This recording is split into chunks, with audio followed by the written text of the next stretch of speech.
Welcome everybody to the famous Discovery Seminar. This is a seminar that was developed over 30 years ago and was seen by probably 250,000 Jews or more and had a tremendous impact on a lot of people.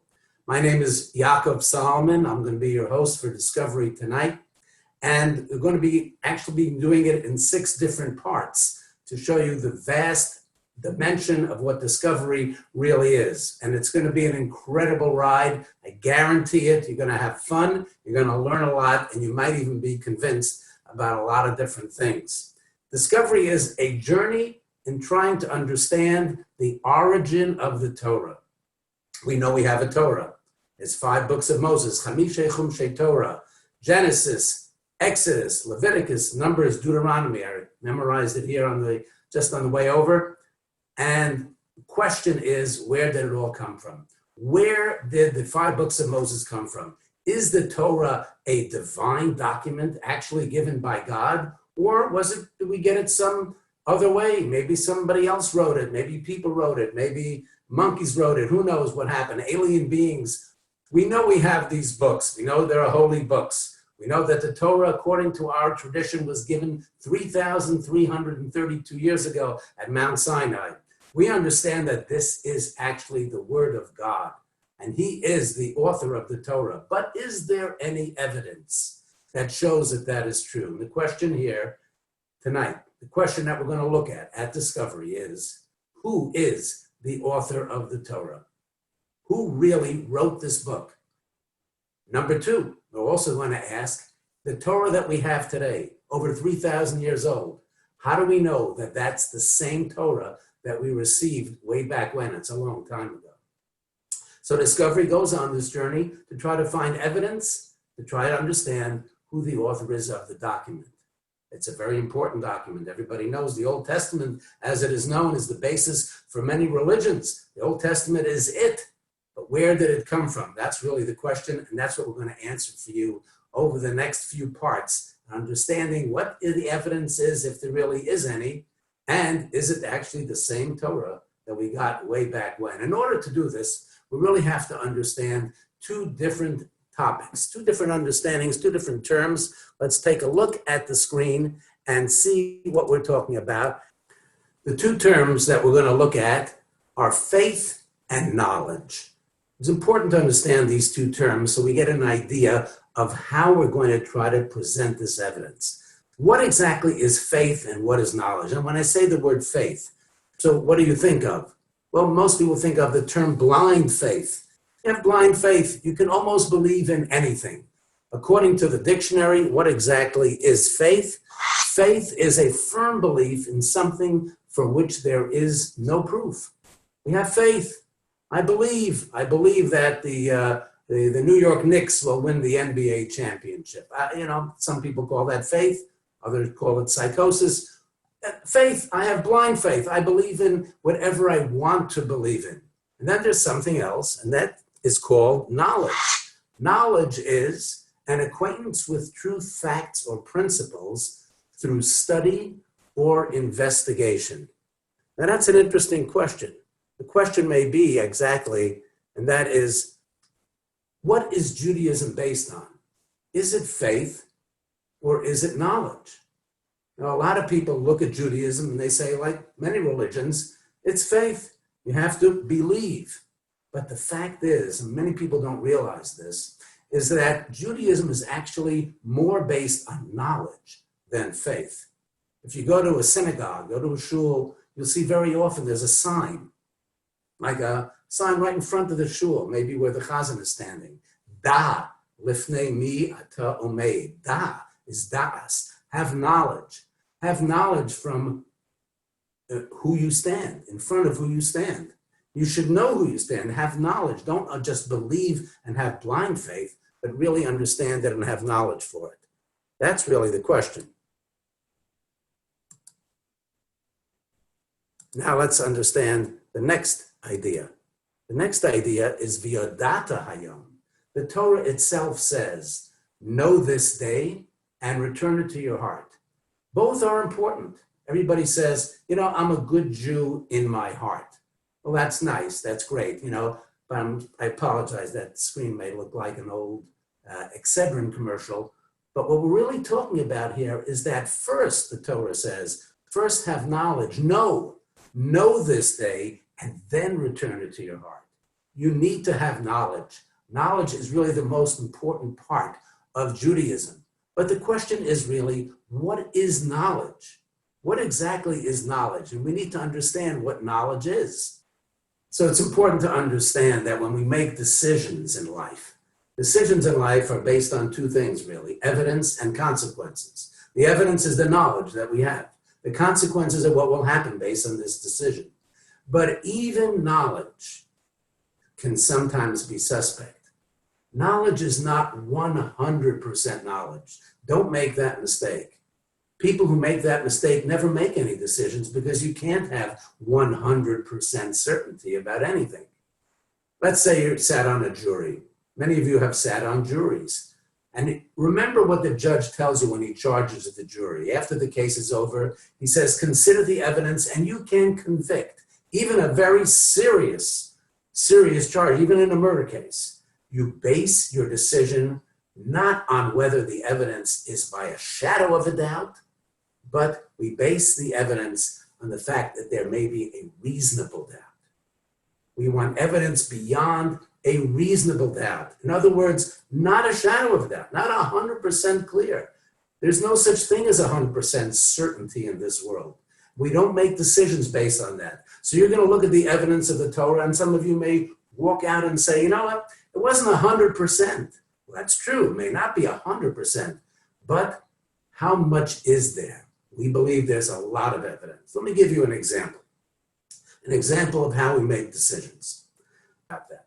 Let's say when you finish listening to Discovery here, you say, you know, I'm hungry. I think maybe I'll have something to eat. You go to the freezer and, oh, there's a piece of frozen pizza. You like pizza? Take some pizza. You take some pizza out of the freezer and you're ready to go. You put it in, you want to warm it up. You put it into the oven or the toaster oven, not the microwave. Rubbery, don't do the microwave. You put it into the toaster oven. You take it out of the toaster oven. It's all sizzling and hot. You put on the red pepper, the oregano, whatever you like. You're ready to go. You're about to eat it. And just then, your wife walks in, your husband walks in. Somebody who you trust walks in and says, what are you doing? What am I doing? He says, I'm having a piece of pizza. What's wrong with that? He says, oh, I'm glad I caught you. You don't know what happened. And while you were out, you were listening to that Discovery thing, whatever it was, what you were doing. While you were out, the exterminator came. And he sprayed poison all over the house and all over the kitchen. And some of that poison got on the pizza. I don't know how it got back in the freezer, but I just saved your life. Saved my life? My gosh. Poison. You can't believe what you're hearing. He says, oh my goodness. Obviously, you go over, you take a pizza, and you go over to the garbage and you throw it out. Nobody in the world would eat the pizza if it was poisonous, right? And as you go into the garbage can, guess what happens? You're about to toss it into the garbage when suddenly somebody else comes along, your sister or your daughter or somebody who you trust, and says, what are you doing? Says, again, a question what I'm doing? Everybody's questioning what I'm doing. I'm throwing away the pizza. It got poison on the exterminator. Oh, no, she says, I was here when the exterminator came. And I saw that there was some pizza there, and I saw there was poison. I took care of that. The poisoned pizza, I threw that out already. That's fine. And I put back the rest. That slice is good. You can eat it, enjoy it. Wow. Is the poisoned pizza? Is it not? Well, the question is, what should I do? I believe that there is no sane person in the world who would eat that pizza. Now, the evidence is equal. One person who you trust says it's poisonous. The other one says it's not. And you believe them both the same way. But nobody would eat that pizza. Why? Because even though the evidence is equal, the consequences are not equal. Who cares? I'll throw it out. I'll eat something else. I'll have some sushi. I'll have a falafel. I'll eat anything. But I'm not going to take a chance, even though the evidence may be equal. But the consequences are too grave, right? You would never eat that pizza. So you take a look at the evidence and the consequences. But watch. Listen to this example. The fellow goes to the doctor, and he has a checkup, regular checkup, and takes some blood work. And after the blood work, the doctor walks in and says to him, Harry, I have to tell you something, and it's really important. I've got some good news and some bad news. Which one do you want to hear first? He says, good news, bad news, that's scary. So tell me the bad news. He says, well, you have a rare strain of hepatitis. It's called hepatitis J. And I must tell you that hepatitis J is fatal. People who are diagnosed with hepatitis J can die within 24 hours. Harry is shocked. What are you talking about? I feel fine. That's the way it is. Well, what's the good news? What's the good news? Oh, the good news is that I have a shot here that I can give you, and it takes care of the hepatitis J, and you'll be fine. He says, oh my gosh, you almost killed me with the news. Thanks a lot. Oh my God, well, of course, roll up your sleeve and I'll give you the shot. So he rolls up his sleeve and he's about to take the shot, and you can guess now what happens. Another doctor, the associate, comes in. He knows Harry. He says, Harry, what are you doing? He says, Doc, I've got hepatitis J. I'm in big trouble. He says, so luckily I'm going to take the shot now. The associate says, wait a second, I just looked at your blood work and I beg to disagree. You don't have hepatitis J. You have something called hepatitis P. Hepatitis P? He says, what's that? He says, well, it's perfectly innocuous. It just passes through the system. There's nothing really wrong with you. And you're perfectly fine unless you take that shot, because that shot will kill you. What do you think of that scenario? Fellow goes to the doctor, feeling fine. One doctor tells him he's going to die if he doesn't take the shot. And the other doctor says he's going to die if he does take the shot. Well, now we have a case where the evidence is equal. Both doctors are equally trustworthy, and the consequences are also equal. Because no matter what he does, he's in trouble. He could make the wrong decision.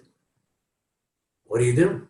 Well, you only got 24 hours, so you go find a third opinion and a fourth opinion. And let's say you're able to get 20 different opinions. And after 20 different opinions, it comes out, that's the way it is, 11 say take the shot and 9 say don't take the shot. Difference of opinion. Different doctors have different opinions. So what are you going to do? You were hoping it was going to be 18-2. If it's 18-2, 18 doctors say take the shot, I'll take the shot and I'll be fine and I won't worry about it too much. 15-5, won't worry about it. 11-9, what would you do? Ladies and gentlemen, the right thing to do is take the shot. You may not feel very comfortable. You may be scared. You may be praying, davening, and doing all kinds of things. And who knows what? You may be shaking in your boots while you take that shot. But what else do you have? You have evidence. It's only 52%, 54%. But that's the best you've got because the consequences are also equal. When you look at Torah, and when you look at what is the evidence, remember, no matter what you decide, it's one of the most important decisions of your life. Because if you believe that this book called the Torah is really divinely authored, that's a very important decision, and you're going to live your life according to that. And if you believe it is not divinely authored, you will ignore it completely. And that is equally important. The consequences are equal. And when the consequences are equal, what do? You look at the evidence. And even if the evidence is not overwhelming, you still have to listen to it because that's all you've got. We believe the evidence can be overwhelming, but some people will look at the evidence differently. And they'll say, I don't find it so overwhelming. But you have to ask yourself, is it 52% or 54% or 60%? Some people may think it's 90, 95%. Great. But even if it's less, you still have to consider the evidence when you make a decision. Got it? Now, how do you do that? How do you examine the evidence? How do you examine and know what the evidence is? And how do you know whether to trust the evidence? So let me give you a mashal. Here's the mashal, here's the parable, here's the example that we use. And we'll always use way back when. and it makes sense. It makes so much sense. What we did was we went to the Mossad. We went actually to the real Mossad, and we asked them, how do you verify documents? How do you know whether to listen to a document or not? So we go to the Mossad, and there he is, and we ask him, how do you do it? How do you examine a document? Let's say we get a document. Let's say we get a letter or a card from a spy that the Israeli government has placed in Iran. The Israeli government has a spy in Iran, and he one day sends us a message that says very clearly that the Iranians are building a nuclear reactor. It's going to be online. We have to take out this reactor, bomb the reactor, as we did in Iraq many years ago, but this is really scary stuff. And he says, I can shut down the radar on Tuesday at 1200 hours. I'm able to do it. You come in with your drones or your fighter planes under the radar, find out, I'll be able to clear the way for you to be able to bomb that nuclear reactor in Iran. The question is, should we believe it or not? We're putting our whole government in danger. We're putting our people in danger. Do we believe this or not? We have a document, in other words, this message from the spy, and we want to know, should we believe his message or not? So we say that there are different levels of evidence. There's different levels of understanding whether we should believe this message. And this comes directly from the Mossad. It's not top secret, even though it said so. What they do is they look at 5 different categories of evidence. The first category they look at is something called ID info, identifying information. Identifying information basically is like going to the bank and opening up a bank account. When you go to open up a bank account, what do they ask you?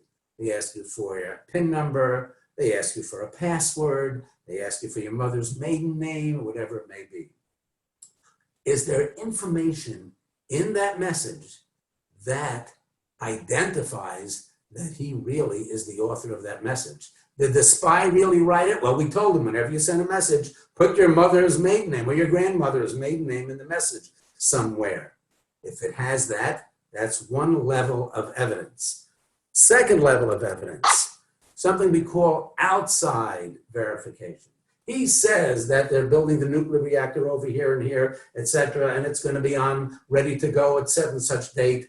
But is there something that verifies his information outside of what he's saying, like troop movements or satellite photos that show us that what he's saying is really true?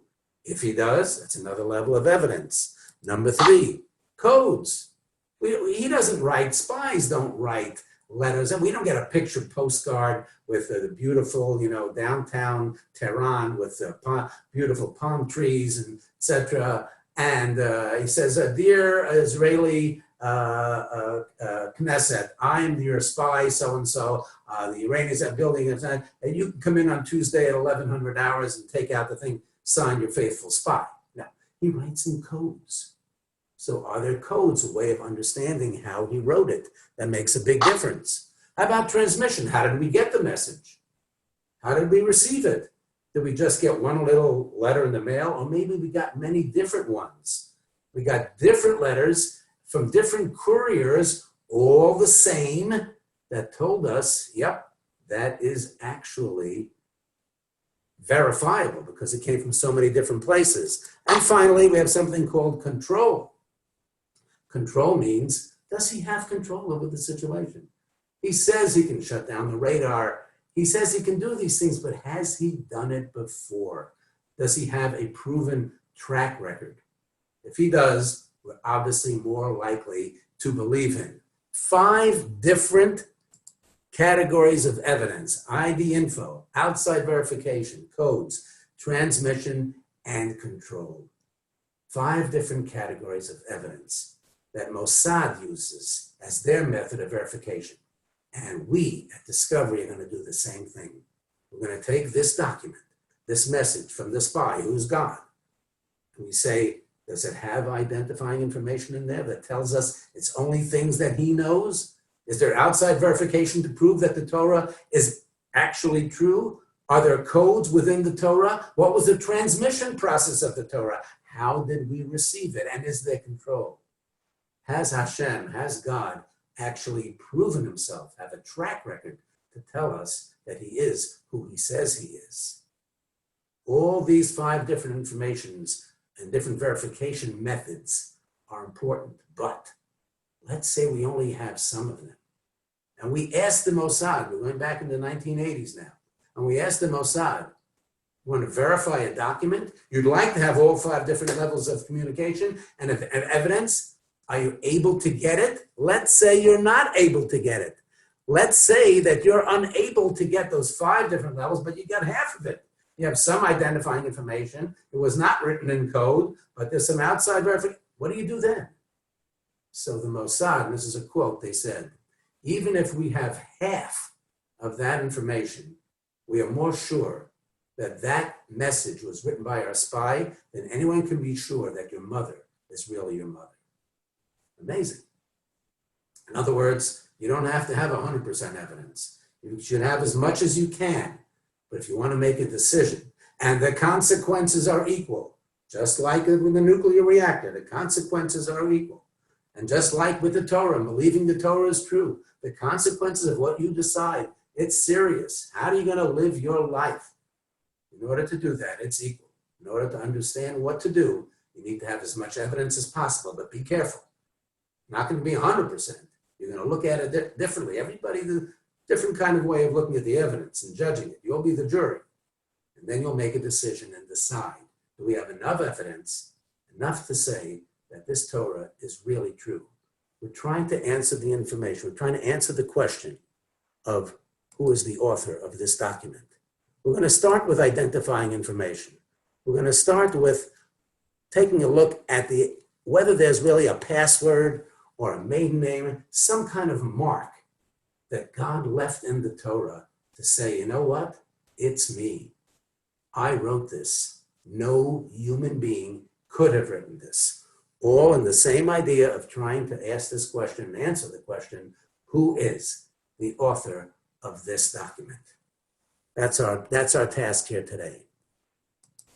In this first level of evidence, identifying information, I'd like to conduct a little experiment. And it's a fun experiment. It's entertaining, and it's a nice idea, and it makes so much sense. And audiences are usually, I would say, astonished at what they're about to hear. And you may be as well. In order to do this, let's try to understand the alternative. If God is not the author of the Torah, and we have the Torah, it's on the shelf, it's on my shelf here behind me, it's all over. But the 5 books of Moses, the original, what we call the written law, if God did not write it for some reason, well, who did? It must have been some people. Well, let's conduct an experiment. Let's pretend right now that you, the audience, you are on the committee to write the Torah.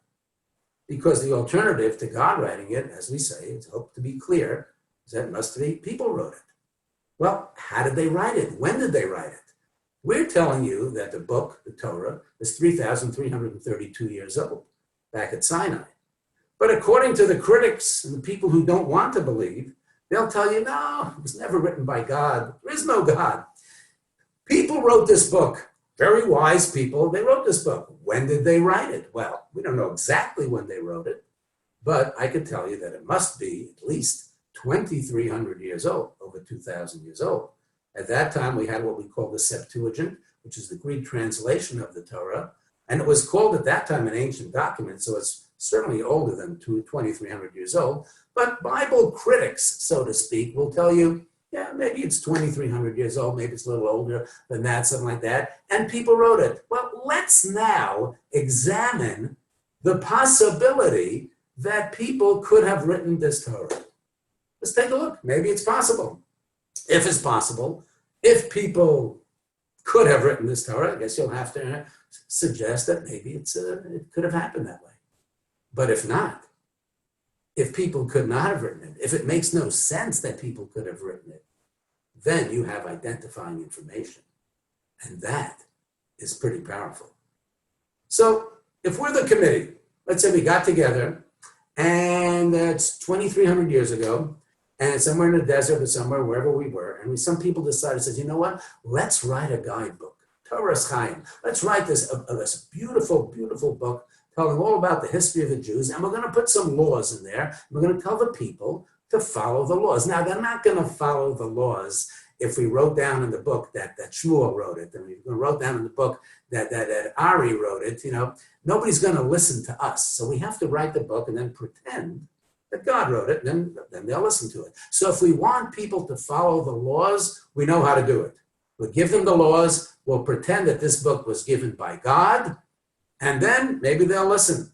Let's try it. So let's right now try to write the Torah from scratch. We're going to start from the beginning. We're going to start with any laws. Think of a law that you would suggest should be in that book. By writing the law book for the Jewish people, it's got a lot of things in there, but primarily it's got a lot of laws and commandments to do. So what are some of the commandments that you, as part of the committee, would put in there? Well, I think somebody would suggest don't murder. Okay, then they ask for a vote, and the committee votes, and it probably got in there. And how about honor your parents?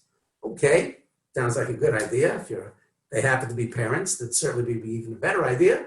And they say, okay, the vote goes in there. Now it's in the book. So far, everything's fine. How about don't steal? Okay, don't steal is good. Put it in the Torah and take a vote. It's in. No problem. Everything's fine. But I would like to suggest another law that belongs in the Torah. Let's put in a law that tells the Jewish people that they should follow an agricultural system whereby they only work 6 out of the 7-year cycle. In other words, we'll have a 7-year cycle. We'll work for 6 years, and the 7th year, we'll tell them, rest. Don't work the fields. Ignore the field. Forget about it. Don't plant, don't seed, don't harvest, nothing. Nothing at all. And see what happens. This way they get the year off. Now, is this a good idea or a bad idea? Well, some people suggest it, and that's why we put it in over here. Some people suggested that it's a great idea. As a matter of fact, I suggested and put it in here myself when we were making up the slides and said, that's a brilliant idea. Sure, brilliant. Tell the people to rest every 7 years. Now, why is it a good idea? Well, I used to live in Brooklyn. I live now in Jackson, New Jersey, beautiful Jackson, New Jersey, near Lakewood. And I used to live in Brooklyn. And of course, I had a nice farm out there in Brooklyn. So I know something about farming.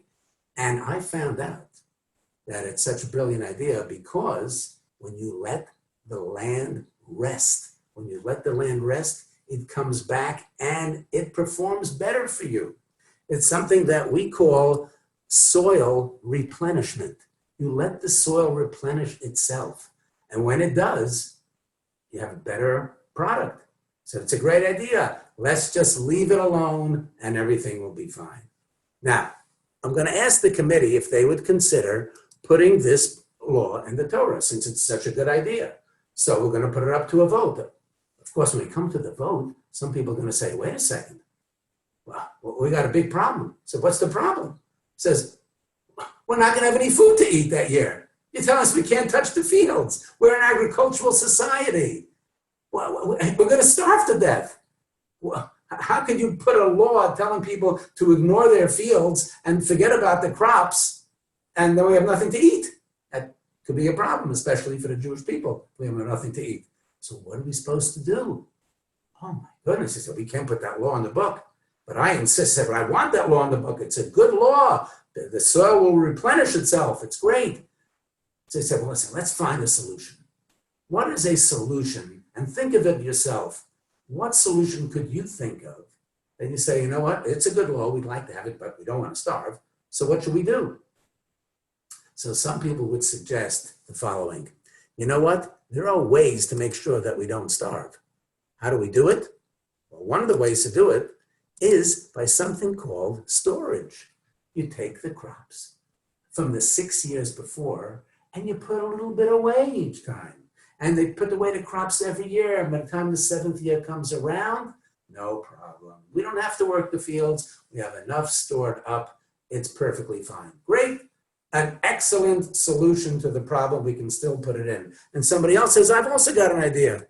And what's your idea? Divide up the land. Some of you may have thought of this. Just divide up. We don't all have to follow the law the same year. 1 year you'll stop the land. 1 year I won't work my field. We'll divide it up and then we'll be able to share. That's such a beautiful idea. That's a perfect idea, perfect way for us to continue to have this law, enjoy the law, get the benefits of it without the detriment, right? Okay, that was perfect. But let's say, get ready for this. Let's say that I suggested, hey, this was my idea about the law. I would like to put in the solution. Okay, what's wrong with our solution? Store up the crops, divide up the land. No, I got a better idea, I say. Let's promise the people, get this, let's promise the people that they don't have to worry about the 7th year. Because in the 6th year, God will provide a triple crop. Now we need a triple crop for the 6th year because we can't plant anything. We need regular. We need for the 7th year because we haven't planted anything, and for the 8th year because we don't have any crops for the 8th year. So we need a triple crop. So I said, tell them not to worry about the 7th year. There will be such an abundance of crops in the 6th year that there won't be any problem. Everybody will be happy. Everybody will be fine. There'll be no anxiety. We'll completely be at rest because we know we have a triple crop in the 6th year. Well, guess what? Folks, you may be surprised to know that what is the solution that the committee chose to put in the book? You know what they chose? They chose my solution. They didn't write in the Torah that you should store up the crops or divide the land. I mean, that's the most obvious thing to do.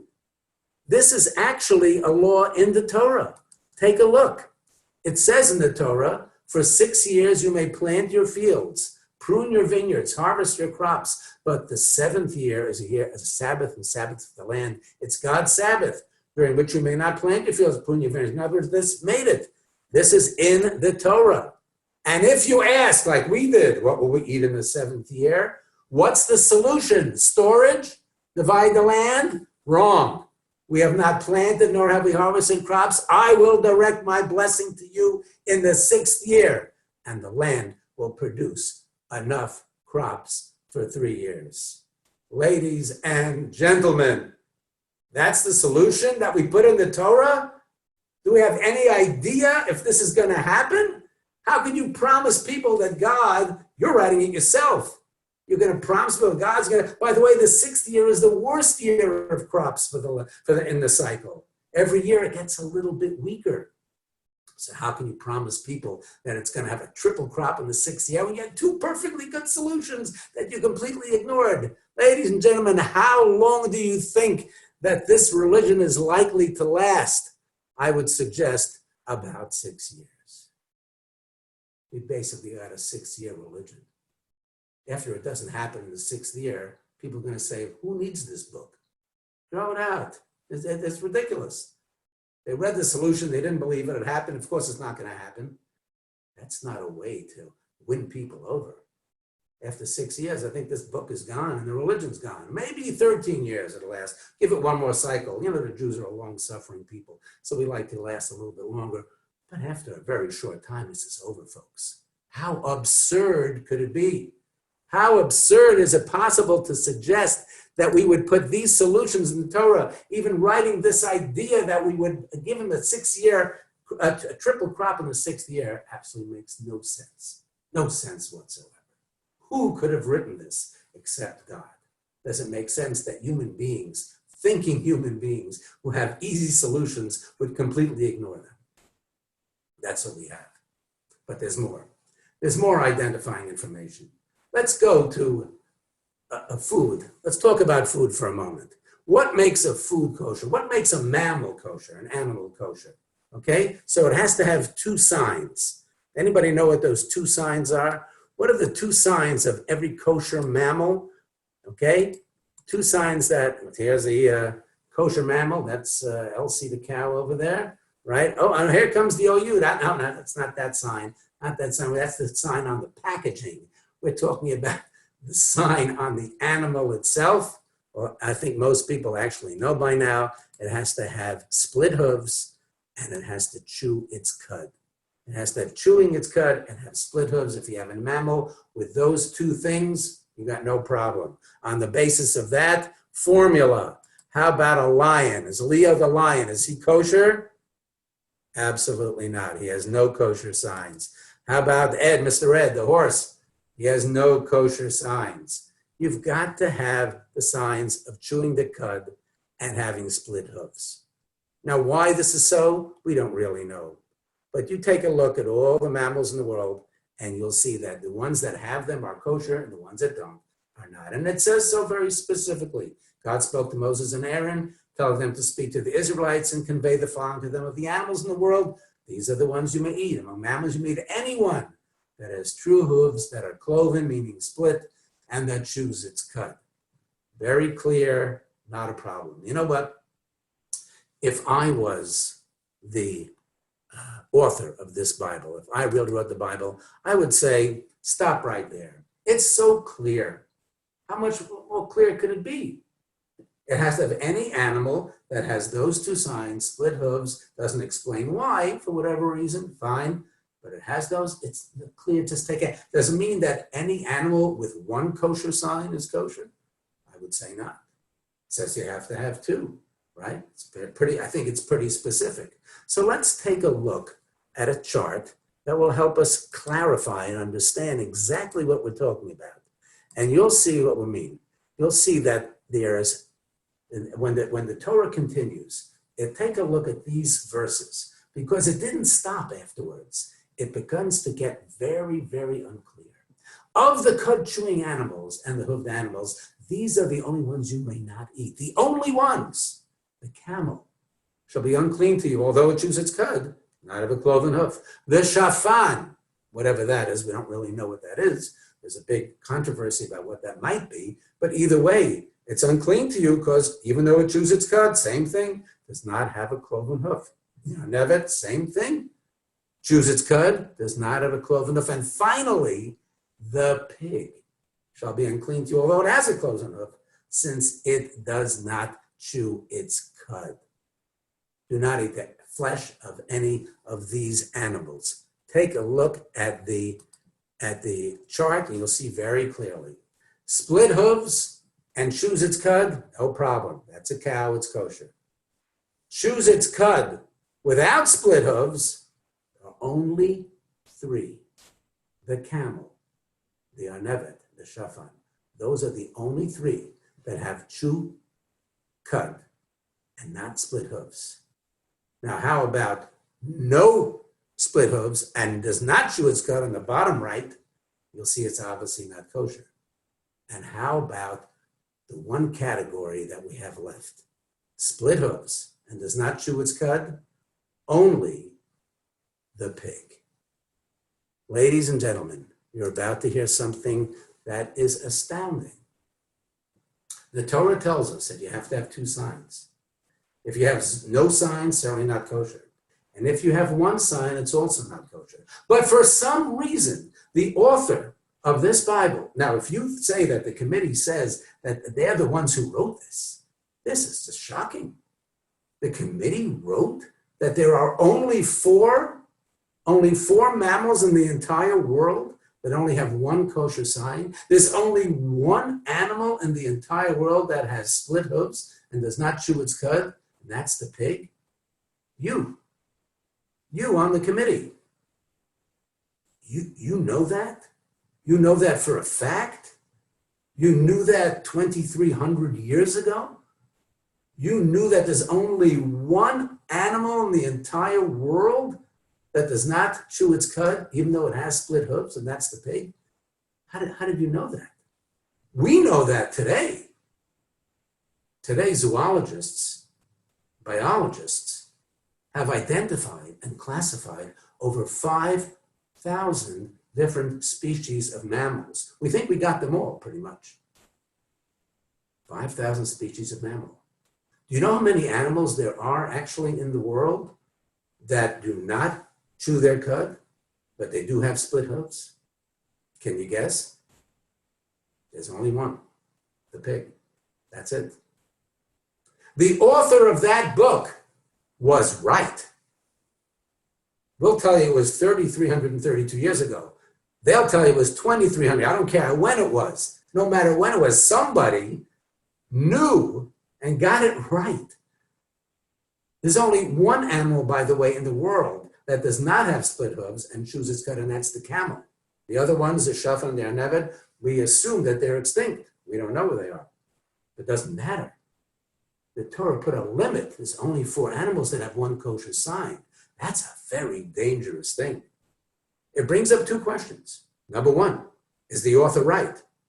The answer is yes. There are no other animals with one kosher sign. And number 2 question, second question is, why? Why would you write something like this? Why would you write something so risky? Why would you take such a chance? Another animal comes along and says, oh, the Torah is wrong. One other animal, that's all we need, that has split hooves and doesn't chew its cud like the pig. We say, oh, I guess the Bible is wrong. The author didn't know what he was talking about. But that has not happened. You see, with divine authorship, there are no risks. Who wrote the Torah? Who's the author of the Torah? Could it be a human being who writes these solutions to the agricultural system, ridiculous solutions? Takes a tremendous risk. Religion's going to last only 6 years. Writes down in the book that there are only 4 animals like this and happens to be right. The pig is the only one like that. What a chance. But with divine authorship, there is no risk. It's not a risk because you have knowledge. When God writes that, he knows exactly what he's talking about. And it could take thousands of years later, but he's still proven to be right. Don't tell me that Moses wrote the book himself. Don't tell me that Moses wrote the Torah. What do you think Moses did? You think Moses actually went around, he explored the entire world. He looked for all the mammals in the world and decided to classify all the mammals. And then when he finished classifying all the mammals, just taking a look at the chart again and finishing that, but it took all the mammals in the world, and he said, yes, he said, there's nothing else like that. There he comes. He's on a tour, taking a look at all the mammals in the world. Obviously impossible and ridiculous. Even when they find another mammal in the world, like in the New York Times back, I think 1987, they found some kind of a mammal. It was a big deal because they found one final mammal. They haven't found one since, by the way. But no one has ever found another mammal in the world with one kosher sign. Obviously, divine authorship. And finally, let's go from the land to the sea. Let's go to the fish of the sea. You know, I'm a big fish fan. I love to eat the fish, but we're going to learn something about fish that you may not know, and I think will be equally interesting and exciting. Let's take a look at the signs of kosher fish. There are 2 signs for kosher mammals. There are also 2 signs of kosher fish. Let's take a look at what they are. 2 signs of kosher fish says it very specifically in the Torah. It says it clearly in the verse, among that which is in the water, you may eat anything that has fins and scales. But those which have no fins and scales, you may not eat, since they are unclean to you.